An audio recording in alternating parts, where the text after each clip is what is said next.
তো বন্ধু, আপনি কি জানেন এতদিনে আপনি কতজনের পোস্টে লাইক করেছেন, কতজনের পোস্টে কমেন্ট করেছেন?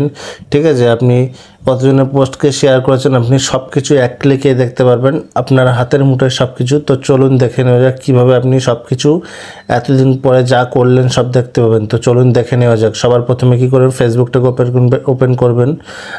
আচ্ছা, ওপেন করার পরে তারপরে দেখুন এই যে 3 ডট মেনু এইখানে দেখতে পাচ্ছেন।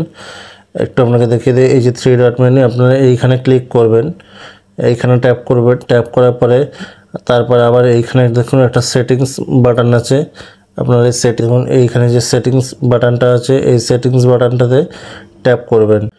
এই যে সেটিংস বাটন দেখতে পাচ্ছেন, এখানে ট্যাপ করবেন। তারপরে নিচের দিকে একটু স্ক্রল করলে আপনি দেখতে পাবেন আর একটা অপশান চলে আসবে এইখানে, এই যে ইওর অ্যাক্টিভিটি লগ বলে যে অপশানটা দেখতে পাচ্ছেন, এইখানে ট্যাপ করবেন। তারপরে নিচে দেখুন আপনি এতদিনে যা পোস্ট করেছেন, আপনি যা কিছু করেছেন, লাইক করেছেন, কমেন্ট করেছেন, এগুলো সব কিছু এইখানে আপনি দেখতে পাবেন। এই যে নিচের দিকে আপনি একটু স্ক্রল করলে সব কিছুই দেখতে পাবেন। ঠিক আছে, তো আপনারা খুব সহজে এইভাবে